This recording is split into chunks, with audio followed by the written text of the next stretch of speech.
সুরেন্দ্রনাথ মিত্র ঠাকুরের খুব কাছের একজন ভক্ত।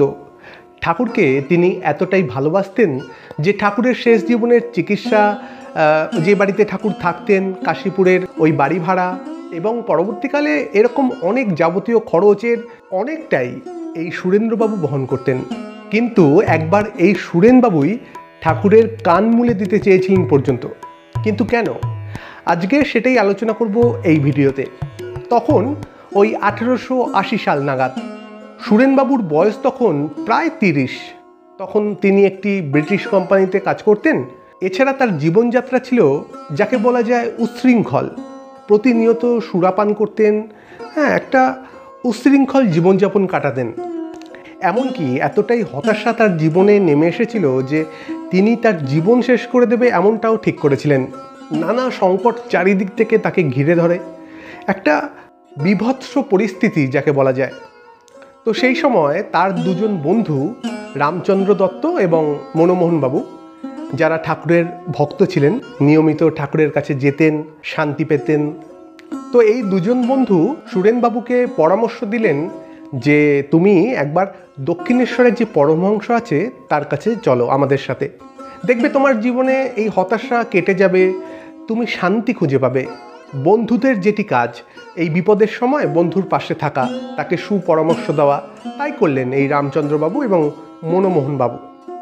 রামচন্দ্রবাবু, তারপর সুরেনবাবু, তারপর আমাদের স্বামীজি, এদের বাড়ি ওই কাছাকাছি ছিল উত্তর কলকাতায়। তো সেই সূত্রে এরা একে অপরের পরিচিত এবং বন্ধুস্থানীয়।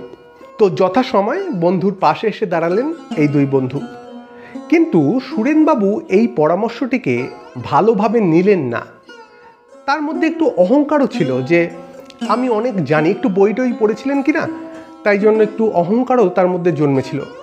তো সুরেনবাবু বললেন যে ওই পরমহংসকে তোমরা মানো না, আমাকে কেন বলছো যেতে? ওরম হংস আমি ঢের দেখেছি। কিন্তু রামচন্দ্রবাবু এবং মনমোহনবাবু এই কথা শুনেও রেগে গেলেন না যে আমাদের গুরু বা যাকে আমরা ভগবান রূপে, অবতার রূপে পুজো করি, এত ভক্তি করি, তার সম্পর্কে এভাবে বলছে, তার জন্য রেগে যাওয়ার কথা। কিন্তু তারা রাগলেন না, তারা সাদাসাদি করতে লাগলেন, একটু জোর করতে লাগলেন। তো জোরাজুরির পর একসময় সুরেনবাবু রাজি হলেন, কিন্তু রাখলেন একটি শর্ত। তিনি বললেন, তোমাদের পরমহংস যদি দেখি বাজে বকে, যদি দেখি তিনি পাতিহংস, তাহলে কিন্তু তার কান মুলে দেব আমি।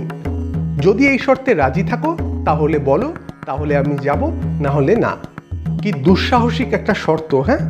যাকে ভক্তরা অবতার রূপে পুজো করে তার সম্পর্কে এই কথা বলছেন সুরেনবাবু যে তার কান মুলে দেবে। কিন্তু রামচন্দ্রবাবু এবং মনমোহনবাবু এই শর্তে রাজি হয়ে গেলেন। তো এই কথা মতো একদিন এই রামচন্দ্রবাবু এবং মনমোহনবাবুর সাথে সুরেনবাবু পৌঁছলেন দক্ষিণেশ্বরে ঠাকুরের কাছে। তো ঠাকুরের যে ঘরটা আমরা এখনও দক্ষিণেশ্বরে গেলে দেখতে পাই, সেই ঘরে ঠাকুর বসে আছেন, আরও কিছু ভক্তরা বসে আছেন। আর সেই ঘরে ওই রামচন্দ্রবাবু এবং মনমোহনবাবুর সাথে প্রবেশ করলেন সুরেনবাবু। তো এর আগে আমরা দেখেছি যে যারাই ঠাকুরের কাছে আসতেন, প্রথম হোক বা পরেও, তারা কিন্তু কেউ ষষ্ঠাঙ্গে বা কেউ হাত জোর করে, যে যেরমভাবে হোক প্রণাম করে সম্মান প্রদর্শন করতেন। কিন্তু সুরেনবাবু তা করলেন না। সুরেনবাবু চুপচাপ গিয়ে একটা কোণে বসে পড়লেন। আমি অবতার ছেড়ে দিলাম।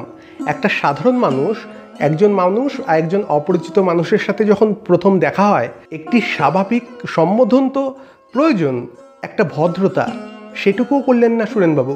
আর ঠাকুরও কিন্তু যে নতুন একজন এসেছে বলে তার সাথে হামলে পড়ল কথা বলার জন্য, তা কিন্তু নয়। তিনি যেমনভাবে ওখানে উপস্থিত অন্যান্য ভক্তদেরকে ঈশ্বরীয় কথা শোনাচ্ছিলেন, সেরকমই শোনাতে লাগলেন। সুরেনবাবুর দিকে তাকালেন না।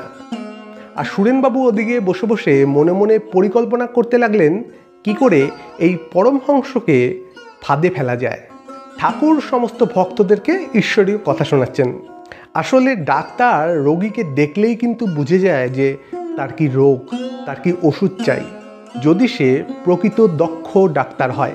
আর ঠাকুর তো ডাক্তারেরও ডাক্তার, ঐশ্বরিক ডাক্তার। সে তো দেখা মাত্রই বুঝে যাবে যে কার কি রোগ, কার কি ওষুধ প্রয়োজন। তাই তিনি এবার ভক্তদেরকে একটি গল্প শোনাতে লাগলেন, একটি শিক্ষা দিলেন, আত্মসমর্পণের শিক্ষা।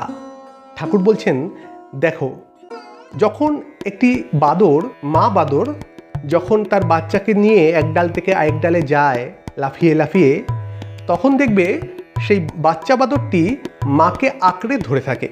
মা বাদর কিন্তু ধরে না বাচ্চাকে, বাচ্চাটা আঁকড়ে মাকে ধরে থাকে এবং লাফিয়ে লাফিয়ে এক ডাল থেকে অন্য ডালে যায়। আর দেখবে বিড়াল ছানা যখন এক জায়গা থেকে আরেক জায়গায় যায়, তখন কিভাবে যায়? তার মা তার ঘাড়ে কামড়ে তাকে নিয়ে যায় এক জায়গা থেকে আরেক জায়গায়। তো এই দুই ক্ষেত্রে পার্থক্যটা কি? পার্থক্যটা হলো যে বাদরের ছানা সে মাকে ধরে থাকে, আর এক্ষেত্রে মা ধরে থাকে তার সন্তানকে। যদি সন্তান মানে আমরা মাকে ধরি, তাহলে আমাদের পড়ে যাওয়ার সম্ভাবনা থাকে। কখনো আমাদের মন অন্যদিকে চলে গেল, কখনো কোনো প্রলোভনে পড়ে গেলাম আমরা, তখন আর ঈশ্বরকে ধরতে পারলাম না, মন কামিনী কাঞ্চনের দিকে চলে গেল, হতেই পারে। কিন্তু যদি মা আমাদেরকে ধরে নিয়ে যান এক জায়গা থেকে এক জায়গায়, অর্থাৎ আমাদের লক্ষ্যের দিকে, তাহলে কিন্তু আমরা চাইলেও আমাদের পতন হবে না। কারণ আমাদের মন যদি অন্যদিকে যায়ও, আমরা তো যেতে পারবো না, মা তো ধরে আছে। মা ঠিক লক্ষ্যে পৌঁছে তারপর ছাড়বে। এইটি হলো পার্থক্য। অর্থাৎ একটা ক্ষেত্রে মানে বাদরের ক্ষেত্রে আমরা নিজেরা মাকে ধরে আছি, আর বিড়ালের ক্ষেত্রে আমরা সম্পূর্ণটা মায়ের কাছে আত্মসমর্পণ করে আছি। মা যেখানে নিয়ে যাবে, যেভাবে নিয়ে যাবে, সেটা মা জানেন, আমরা জানি না। আমরা শুধু মা মা করে ডাকতে থাকি, যেমন বিড়াল ছানা ডাকে মিউ মিউ করে। মা যেখানে রাখে সেখানেই থাকে, কখনো হেসেলে, কখনো বিছানার উপর, যেখানে মা রাখে। বিড়াল ছানা শুধু তার উপর নির্ভর করে মা মা বলে ডাকতে থাকে, আর সন্তানের ওই ডাক শুনে মা যেখানেই থাকুক ঠিক চলে আসে। তাই আগে তার উপর নির্ভর করতে হয়, পুরোটা আত্মসমর্পণ করতে হয়, তারপর মা ঠিক আমাদের হাত ধরে আমাদের লক্ষ্যে পৌঁছে দেবেন। তখন আর পড়ার কোনো ভয় থাকবে না। এইটি বোঝাচ্ছেন ঠাকুর ওখানে উপস্থিত ভক্তদেরকে। আর পাশে বসে শুনছেন সুরেনবাবু। এতক্ষণ তিনি মনে মনে ভাবছিলেন যে কিভাবে ঠাকুরকে ফাঁদে ফেলা যায়। কিন্তু এই পুরো ঘটনাটি শুনে, পুরো শিক্ষাটি শুনে সুরেনবাবুর মন পাল্টে গেল। তারপর আর দু একটা কথা হলো, তারপর ঠাকুর বললেন আবার এসো। তারপর চলে আসলেন সুরেনবাবু দক্ষিণেশ্বর থেকে। কিন্তু ওই যে পরিবর্তন, ওই যে শিক্ষা যেটি ঠাকুর সুরেনবাবুকে দিলেন অন্যান্য ভক্তদের মাধ্যমে, সে শিক্ষা তিনি আর জীবনে কোনোদিন ভুললেন না। এবং আমরা তো দেখেছি যে তারপর থেকে সুরেনবাবু প্রত্যেক রবিবার দক্ষিণেশ্বরে ঠাকুরের কাছে আসতে শুরু করলেন। এবং পরবর্তীকালে তিনি বন্ধুদের কাছে বলেছেন যে আমি গর্ব করে ওনাকে কানমূলা দিতে গেছিলাম, কিন্তু নিজে কানমূলা খেয়ে চলে এলাম। তিনি কি যেসে গুরু! কত বড় কথা, কত সুন্দর কথা। তার মনের পরিবর্তন কোন স্তরে পৌঁছলে এই ধরনের কথা মুখ থেকে বেরোয়। এবং তারপর থেকে তো আমরা জানি যে তিনি নিয়মিত তার ঠাকুর ঘরে, তার বাড়িতে ধ্যান জপ করা শুরু করলেন, যেগুলো তিনি করতেন না। আমূল পরিবর্তন তার জীবনে, সবই ঠাকুরের কৃপায়। আজ এইটুকুই, আবার দেখা হবে অন্য কোনো ভিডিওতে। ভালো থাকবেন, ধন্যবাদ।